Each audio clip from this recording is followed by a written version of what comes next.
So, Sheffield Wednesday are offering a contract to players in the under-18 ready to continue.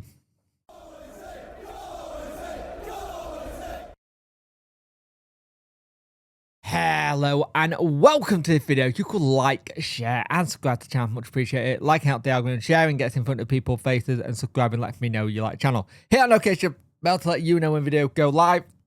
We are 11 away from hitting 4.5, so hopefully we can get that. It was on 10 away, but someone unsubscribed, so yeah. It is what it is. But Sheffield Wednesday young centre-back has been offered his first professional contract at the club. And he's been the captain a couple of times for Wednesday recently, and he's been really good for the under-18s. And he's yet to feature... he featured for the under-21, sorry, as well. So he's in his second year of the scholarship, and it comes to an end soon. So they want to extend his stay and keep him here. Now, the player we are talking about is Ernie Weaver. He looks like a very solid centre-back, looks decent. And you'll be looking at people like Bailey Cadamartri, Pichol, Gabriel Otabayo, who has gone up through the ranks and hoping to stay. Now, he had been watched by a number of clubs though as well, so we've got to be aware of that. When that starts happening, it shows that he's doing the right thing. If other clubs are watching him, it means that it's good to see. But he had indicated that he is eager to kick on at Sheffield Wednesday with a contract on the table. We've expected to finish out the year in the 18th. They can continue the hunt for the Professional Development League title, but then it's expected to step into the under-21s on a permanent basis. Now, with last week, with the likes of Sam Reed, Joey Poofy and co all leaving, you just hope that we can get a plan in place with these players where there is a route to the first team.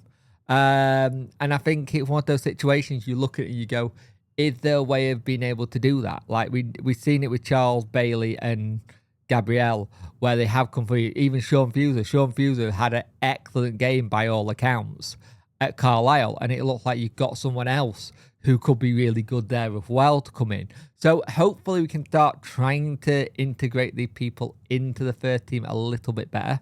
But with everything that's come out recently, you do question it. You question how well that's going to be. Now, there was talk about why Smith and Olaf were out at the weekend. It was just a case of giving other people minutes like McNeil, Ike Ubbo, maybe just giving a little bit of a rest, but not ready for it yet as well. Just seeing who could do what and stuff like that. I think we did miss Smith a little bit on Saturday, which is interesting that that's how it happened. The next two things I'm just about to talk about are just speculation. Alan Biggs is apparently doing an article about a potential people who may want to take over the club.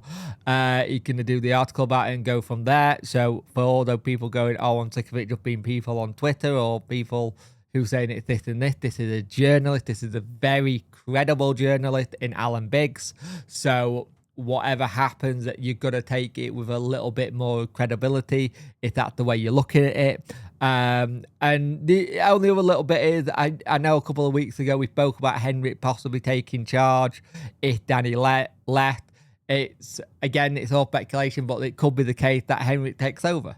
Henrik takes over from Danny with maybe a possibility of Powell as number 2. And I actually don't mind it if Henrik's the one that takes over.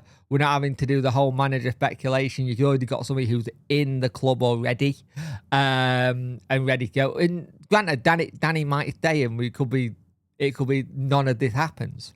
But I still think there's a very strong case we're not seeing Danny next season. I think Henrik coming in being the manager makes a lot of sense. You have that person who can come in and do the job and carry on what was already trying to get going. They might have completely different styles and stuff like that, and they both said they like tactics and stuff. But if Henry did come in, I think it's one of those things where you look at it and you go, okay, you've got that succession there. So we'll see. It's still somebody who's in the building as well, but you never know. It's all speculation at late on that one. But yeah, let me know what you think about a comment in the comment section about Ernie. Another under 18 going into under 21s. Will be interesting to see what happens. If we can get the contract signed, fine, fantastic. But we have to now start getting a proper pathway into the first team, because we don't do that. We need this pathway.